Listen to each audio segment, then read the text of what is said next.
La gran aventura, capítulo 3, de Bárbara Cartland. El marqués de Ventnor, que cabalgaba a través del campo de regreso a su casa, comprendió que había cometido un error. Siempre había evitado las relaciones amorosas con sus vecinas, pues sabía que una vez que el idilio terminara, lo que siempre sucedía en muy poco tiempo, resultaba incómodo encontrarse con la dama en cuestión en las reuniones del condado. Pero Lady Bartlett había sido muy insistente en su persecución, y como su esposo, Lord Bartlett, era llamado con frecuencia para atender al príncipe de Gales, se encontraban muy seguido en Londres. Lady Bartlett era una mujer muy atractiva, de cabello oscuro y rasgados ojos verdes, que prometían exóticos deleites. Aunque conversaba sobre los temas más banales y comunes, era natural que el marqués se hubiera sentido atraído por ella, sobre todo cuando le dijo con toda claridad que él era el hombre más excitante que había conocido en su vida. Eloise Bartlett poseía el talento de hacerle sentir a un hombre que él era exactamente la única persona a la que ella le hubiera gustado conocer, y que lo que él le decía era tan emocionante como los propios cánticos del rey Salomón. Debido a que el marqués y Lord Bartlett se sentaban juntos en muchos comités que habían organizado en el condado de Hertfordshire, y con frecuencia se enfrentaban a problemas agrícolas comunes, que también solían resolver entre los dos, hizo todo lo posible por evitar caer en la red de que Lady Bartlett le había tendido. Se daba perfecta cuenta de que era una trampa, y conocía también la reputación de ella como ella la de él. En realidad, no era sorprendente que Lady Bartlett hubiera incurrido en la desaprobación de la reina Victoria, porque, aunque su majestad pasaba casi todo el tiempo en Windsor, estaba muy bien informada de lo que sucedía en el mundo social, se mostraba desconfiada y resentida, sobre todo con quienes frecuentaban a su hijo, el príncipe de Gales. La reina pensaba que todos los amigos de éste ejercían una mala influencia sobre él. Lady Bartlett entraba dentro de esta categoría. Por algún tiempo el príncipe de Gales había estado enamorado de ella, y los rumores que el romance había suscitado debieron llegar a Windsor con más rapidez que si los hubieran llevado palomas mensajeras. Cuando el príncipe volvió sus afectos hacia otro lado, Lady Bartlett miró también con rapidez a su alrededor para buscar otro amante. Tenía que ser distinguido. De otra manera, perdería prestigio entre sus contemporáneas, que ya se sentían triunfantes al saber que había perdido al heredero del trono. Lo había mantenido interesado durante algún tiempo, pero sus amores se habían desvanecido aún más rápido de lo que ella había supuesto, haciéndola tomar conciencia de que debía rectificar su posición. Sin duda, el príncipe de Gales era el mejor trofeo que el mundo social podía ofrecer a una mujer. Mas el marqués de Ventnor no le iba a la zaga. Había varios duques en la escala social, pero el marqués no tenía rival entre ellos, en lo que se refería a riqueza y reputación. Acababa de terminar un idilio con una viuda muy atractiva. Su relación hubiera durado más tiempo si ella no se hubiese mostrado decidida a casarse con él de forma tan evidente. El matrimonio del marqués era motivo de apuestas en el Club White y en muchos otros. Sus contemporáneos habían creído una y otra vez que estaba a punto de caer en los lazos matrimoniales, le gustara o no la idea, pero siempre, quizá por instinto de conservación, había escapado en el último momento. La viuda, tal vez carente de imaginación, no solo había mostrado en público su actitud posesiva hacia él, sino que en privado, durante un momento muy íntimo, le había dicho con vehemencia que deseaba pertenecerle por toda una eternidad. La sola palabra hizo estremecer al marqués. Sabía muy bien que era un defecto de su carácter, que él no lograba corregir, el hecho de que en poco tiempo le resultara aburrida cualquier mujer con la que se relacionaba. Con frecuencia se preguntaba por qué le sucedía eso. Algunas de las mujeres que lo habían fascinado no solo eran apasionadas, sino también inteligentes. Desde luego, tenían el tipo de ingenio que lo hacía reír. Nunca habrían sido incluidas en el círculo íntimo del príncipe de Gales si no hubieran tenido algo que aportar a la diversión del grupo. Es decir, todas debían ser mujeres divertidas e ingeniosas, además de bellas.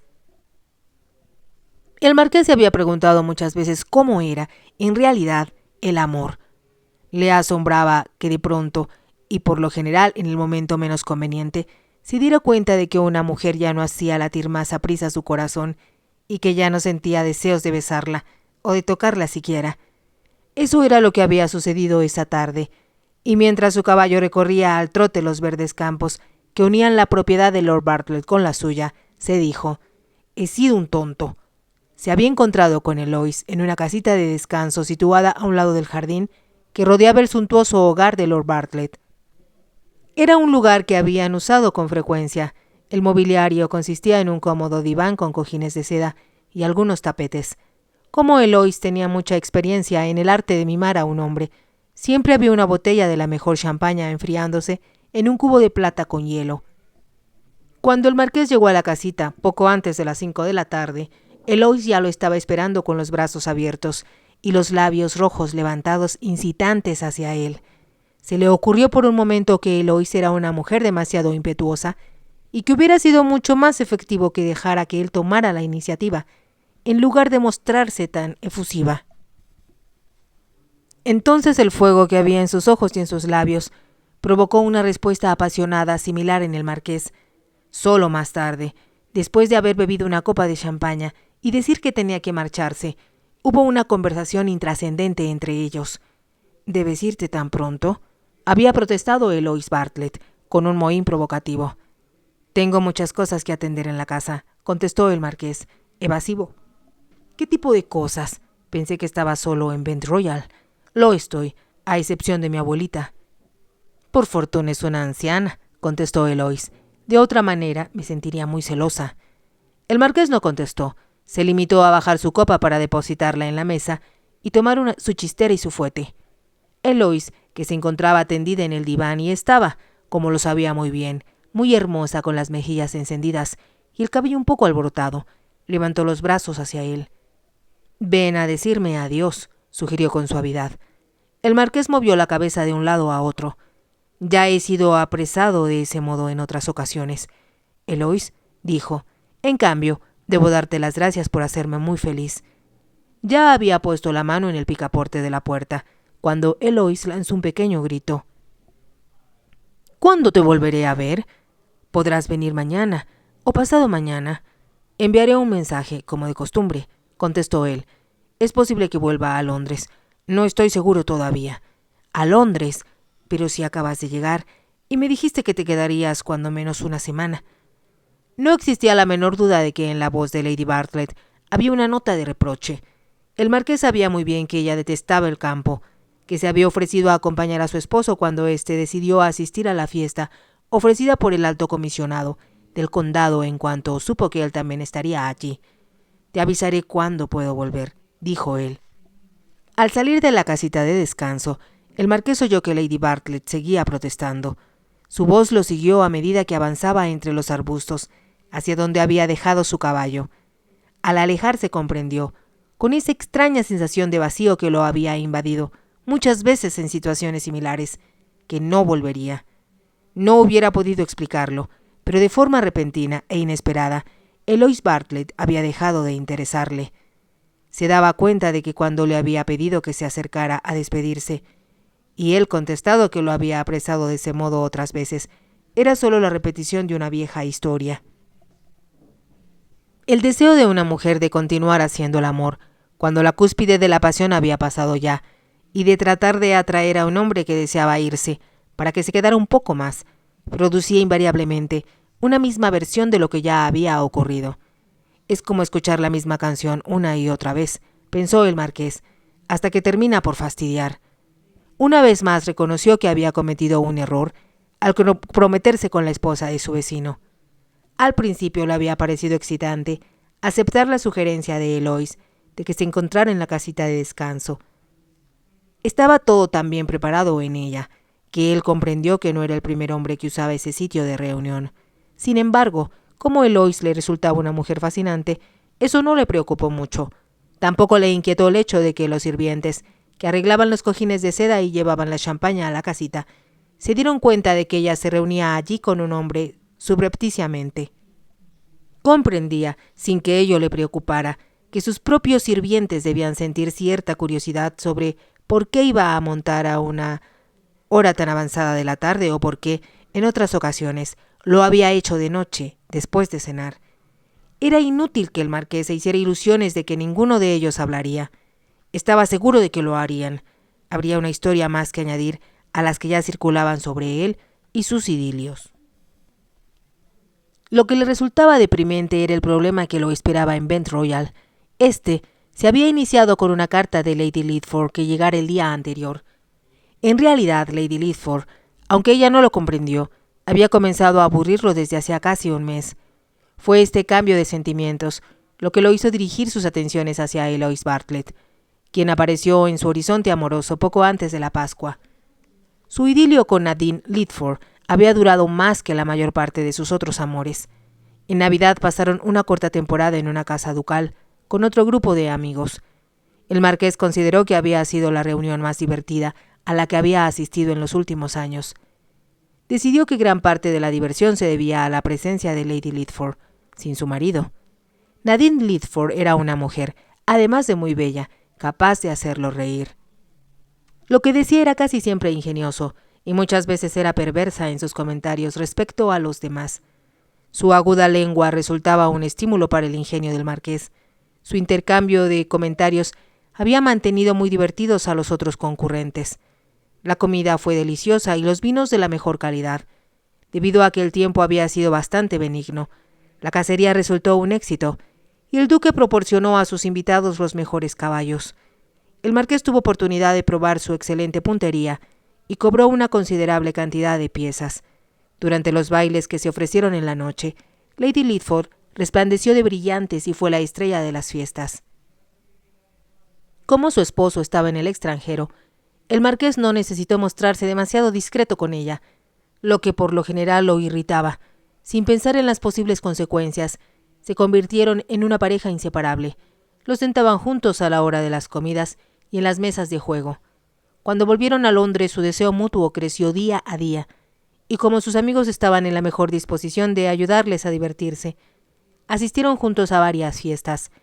Ella fue incluida entre los invitados a las reuniones en Bent Royal, y él a las que ella ofrecía. Algunas veces las reuniones en Bent Royal eran fastuosas y complejas, sobre todo si el príncipe de Gales se encontraba entre los invitados. Algunas otras eran de carácter íntimo y solo asistían amigos muy cercanos. Entonces el marqués tenía más oportunidad de estar a solas con Nadine Lidford y de reír con ella. Poco a poco, y casi sin que el marqués se diera cuenta de lo que sucedía, las llamas que ella había logrado encender en él comenzaron a disminuir y el fuego se enfrió. A diferencia de Lady Bartlett y muchas otras de sus amantes, Nadine Lidford era demasiado lista para sugerir que debían amarse por toda la eternidad, o para hacer muy evidente que estaba tejiendo una red en torno a él, en su afán de mantenerlo esclavizado por medio de sus encantos. Él le había revelado la idea de que tenía en mente desde largo tiempo atrás. Consistía en que, cuando se casara, como sus familiares le estaban rogando desde hacía años que lo hiciera, lo haría con una mujer fiel, que fuera un modelo de esposa, al estilo antiguo. Lady Lidford estaba segura de que, como a tantos otros hombres, le fascinaba la idea de casarse con alguien como la reina Victoria. Ella había amado con locura al príncipe Alberto y, cuando él murió, lo lloró de tal forma que casi se retiró de la vida pública para vivir a solas con su dolor en el castillo de Windsor. En lo personal, Lady Lidford consideraba esa actitud como lo más ridículo que podía hacer una mujer. La reina en su viudez había hecho que todos los cortesanos y estadistas pensaran que ningún hombre podía recibir mejor atributo que el que su esposa lo echara de menos con tanta desesperación, que ningún otro interés mundano pudiera sustituirlo en la vida de ella. «Lo que el marqués quiere», se dijo Lady Lidford, «es una joven reina Victoria, convencida de que debe ser siempre buena y capaz de mirarlo con la adoración de un perrito faldero». Cuando Lord Lidford le escribió sobre la India informándole que el virrey lo había enviado llamar y que pensaba que iba a ofrecerle una gobernatura, ella supo de inmediato lo que tenía que hacer. Para retener al marqués, como era su intención, debía proporcionarle la joven e inocente esposa, que lo tendría ocupado hasta que ella volviera a Inglaterra. La apertura del canal de Suez había acortado de manera notable el viaje a la India. De hecho, este tomaba ahora solo 17 días. Una vez que se hubiera instalado como esposa del gobernador, Lady Lidford estaba decidida a volver a Inglaterra para una corta visita, durante la cual, estaba segura, podría convencer al marqués de que volviera con ella a la India. Él había viajado mucho por el extranjero, y ella sospechaba que, de acuerdo con el ejemplo de la reina Victoria, su señoría pensaba que la esposa debía quedarse en casa, idea muy conveniente desde el punto de vista masculino. Las mujeres debían permanecer encerradas hasta que el marido las llamara, y por ningún motivo podían interferir en los otros intereses del hombre, sin importar cuáles fueran estos. Cuanto más pensaba en ello, más suponía Lady Lidford que ella ataría al marqués a sus faldas, de una forma en que ninguna mujer había podido hacerlo antes. ¿Qué cosa mejor podía hacer ella que proporcionarle una esposa de este tipo, procurando que, además, fuera alguien de su propia familia? Nadine Lidford era una mujer sumamente vanidosa, porque admiraba su propia belleza. Esta había sido aclamada desde que se convirtiera, de una jovencita bastante desgarbada, en lo que a sus admiradores describían como una diosa de la belleza. Era alta y estatuaria, de acuerdo con la moda imperante. Cuando entraba en una habitación parecía barrer a todos con la mirada. Había decidido atrapar a Lord Lidford, que no solo era viudo y, por lo tanto, estaba en condiciones de casarse, sino también muy rico. Al salir del salón de clases, Nadine había sido casada con un hombre mucho mayor que ella. En cuanto conoció la embriagante sensación del aplauso, se dio cuenta de lo desdichada que era. Por fortuna eso no duró mucho tiempo, porque su marido murió. Había quedado libre para lanzarse a numerosos y discretos idilios que la divertían mucho, en tanto buscaba un nuevo marido. Lord Lidford le pareció la pareja ideal hasta que comprendió que, si hubiera esperado un poco más, hubiese podido casarse con el marqués. Este pensamiento era tan amargo que por momentos se olvidaba de las ventajas que le había proporcionado su matrimonio, y que se había vuelto loca de felicidad cuando Lord Lidford se lo propuso. Ahora, su mente astuta e intrigante estaba muy ocupada en tratar de mantener feliz a su marido, sobre todo porque ocupaba el importante puesto de gobernador. Pero no quería perder el cariño del marqués. «Puedo hacerlo, yo sé que puedo hacerlo», se dijo Nadine Lidford una decena de veces antes de salir de Inglaterra. En su última y apasionada noche con el marqués, fue demasiado inteligente para preguntarle si continuaría amándola, o para pedirle que le fuera fiel. Solo se mostró en extremo infeliz ante el pensamiento de que él estaría lejos de ella. Le ofreció, como presente de despedida, la idea de que debía casarse con su hijastra. «Christine es todo lo que tú has estado deseando, mi querido Tony», dijo. «Es joven, inocente, ignorante de las cosas mundanas y atractiva». Pronunció esta última palabra en tono agudo, como si le costara trabajo hacerlo. Luego añadió a toda prisa: «Desde luego, yo sé que eso no te interesa, pero es también inmensamente rica, puesto que su abuela le dejó una gran fortuna. Además de que mi esposo le ha asignado una cantidad de dinero que podrá gastar cuando llegue a la mayoría de edad o se case. No hay ninguna prisa en que yo encuentre a esa mujer ideal de la que te hablé un día y que, como tú debes darte cuenta, no deja de ser un sueño de opio», contestó el marqués. «Eso no es verdad», observó Lady Nadine Lidford con voz muy tenue. «Tú sabes bien que todos tus parientes están rezando porque te cases y tengas un heredero.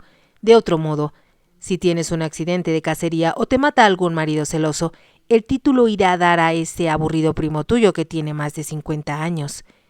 Ella notó que el marqués irguió los hombros y continuó insistiendo.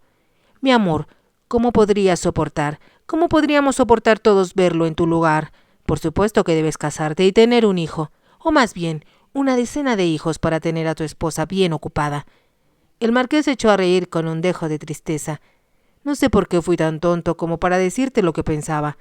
Ahora estás presionándome con eso, y no me agrada. Si no te casas ahora, tendrás que hacerlo tarde o temprano», contestó Nadine Lidford. «Entonces, tal vez la muchacha que buscas no estará disponible, y te aseguro que Christine es precisamente lo que tú quieres». Al decir eso, pensó que Christine no era de ninguna manera una joven reina Victoria, ni en apariencia ni en carácter, pero al menos era bonita, lo cual a ella la irritaba mucho, y bastante inteligente. Mientras el marqués pensaba en ello, Nadine Lidford se quedó mirándolo y pensó, como lo había hecho con tanta frecuencia, que era el hombre más atractivo que alguien pudiera imaginar. No solo era apuesto, sino que había en él algo arrogante y lejano. por lo que nunca sabía con exactitud qué estaba pensando o sintiendo. Además de su apostura, estaban sus numerosas posesiones y posición social, y ella decidió que no podía darse el lujo de perderlo. El marqués se marchó esa vez del lado de Nadine con la idea de que ella le había sembrado en la mente. Sin embargo, más tarde se dijo que no tenía la menor intención de seguir esa sugerencia. En una ocasión, charlando sobre el matrimonio, él le había contado lo que deseaba en una esposa, por la sencilla razón de que estaba cansado de que sus familiares le rogaran que se casara, cuando todo lo que él quería era su libertad. Le había hecho esa confidencia cuando Nadine le comentó que la duquesa de Wrexham estaba decidida a que su hija mayor lo capturara. «Me doy perfecta cuenta de ello», contestó el marqués con brusquedad. «Yo quisiera, con toda mi alma, que las mujeres me dejaran en paz. Si tengo que casarme, lo haré cuando lo estime conveniente». «¿Y cuándo será eso?», preguntó Nadine Leadford. «Cuando encuentre una esposa joven, inocente y pura». En ese momento lo había dicho solo para sorprenderla, pero como ella fue lo bastante astuta para escucharlo con interés, él cayó en la trampa y le explicó su idea en detalle. «Querido Tony, eres muy inteligente al pensar en algo tan original», comentó con entusiasmo cuando él terminó su explicación. «Por supuesto que esa es la solución perfecta para cualquier hombre en tu posición, pero a muy pocos se les ocurriría». Halagado, el marqués había continuado hablando sobre el tema, más para sí mismo que para la mujer que tenía entre sus brazos. Cuando más tarde reflexionó sobre todo lo que había dicho, se arrepintió de haber expresado su opinión, pero comprendió que no había nada que pudiera hacer para retirar sus palabras. Por otra parte, se consoló diciéndose que la idea sugerida por Nadine no era nada práctica.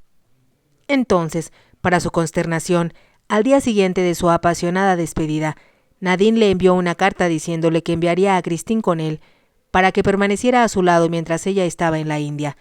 Eso le daría oportunidad de conocerla.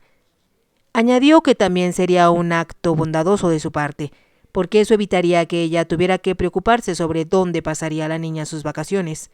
Además, al lado del marqués, Christine recibiría los toques finales de su educación, que serían importantes cuando hiciera su debut en sociedad al año siguiente.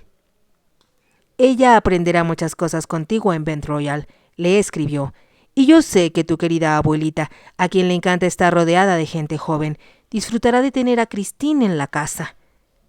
Si ella no responde a tus exigentes expectativas, tan pronto como yo vuelva haré otros arreglos. No obstante, considero que decidirás que es la esposa ideal que has estado buscando, y no habrá necesidad de que sigas con esa búsqueda. Si te ha gustado, te invito a que te suscribas, a que me regales un me gusta y actives la campanita para poder seguir escuchando esta historia. Gracias.